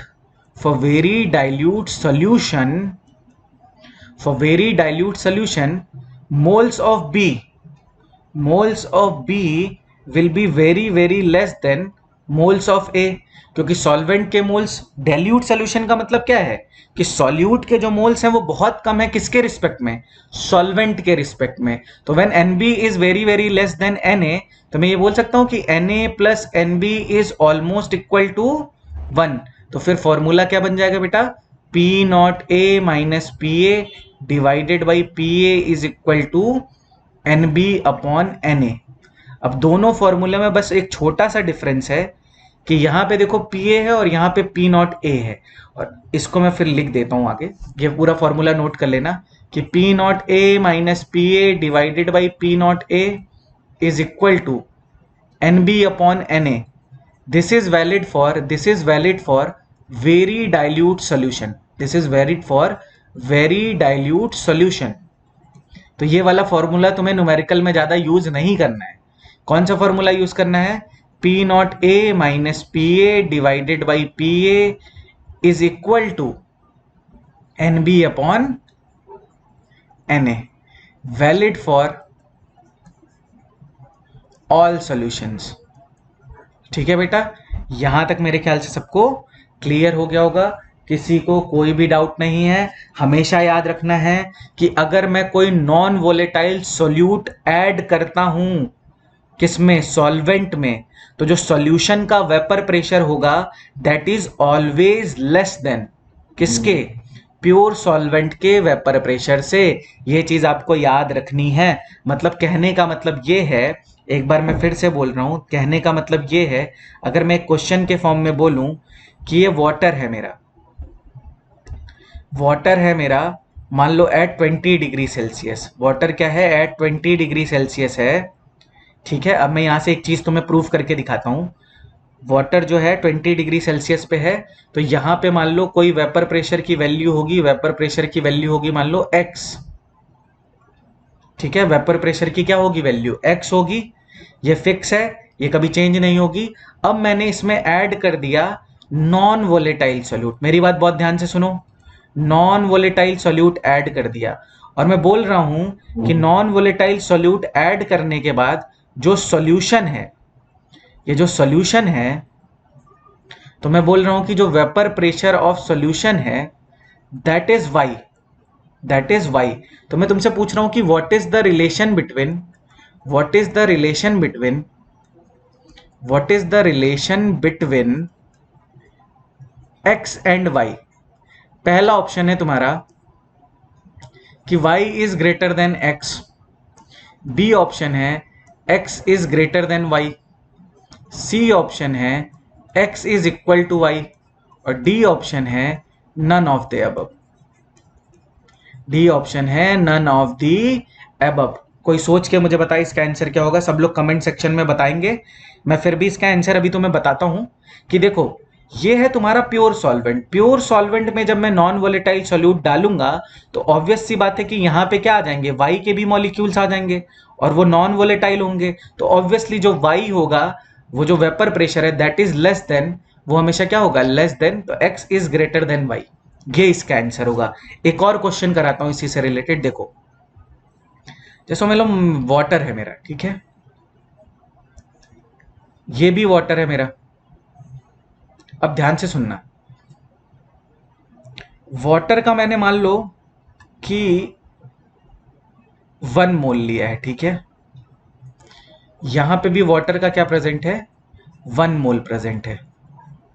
अगर मैं इसमें 1 mole of urea add कर दूं, 1 मोल क्या कर दूं, यूरिया ऐड कर दूं, और यहां पे 1 मोल ऑफ क्या ऐड कर दूं, 1 मोल ऑफ सुक्रोज ऐड कर दूं, तो सॉल्यूशन बन गया। अगर मैं बोल रहा हूं कि इसका वेपर प्रेशर है सॉल्यूशन का x और इसका वेपर प्रेशर है सॉल्यूशन का y, vapour pressure of solution is y,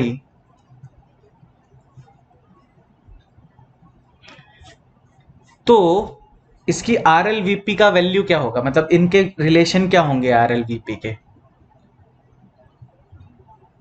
तो RLVP का फॉर्मूला क्या होता है बेटा, यही होता है P nought A minus P A divided by P not A is equal to X B.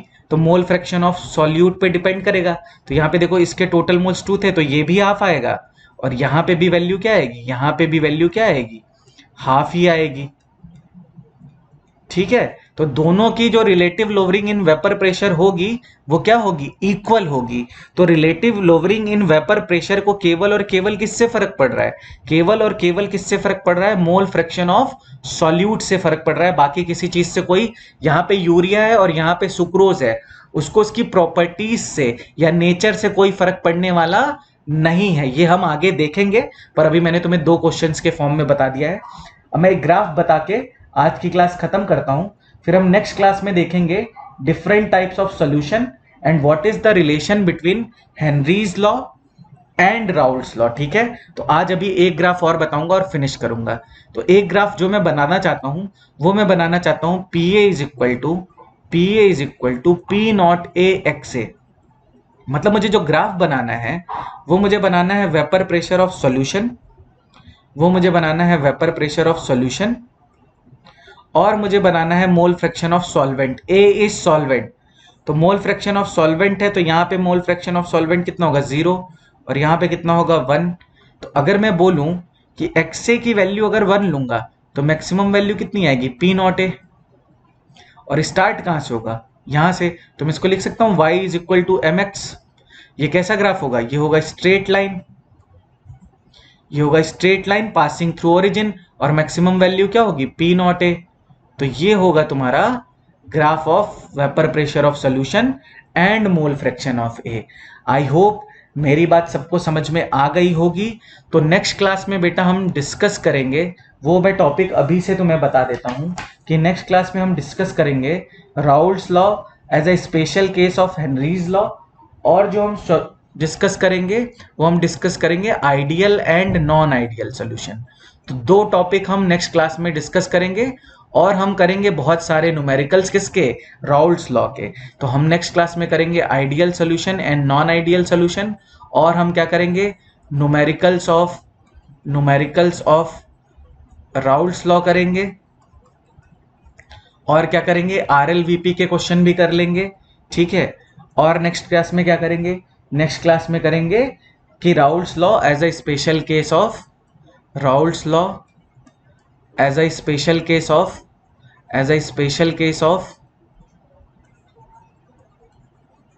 Henry's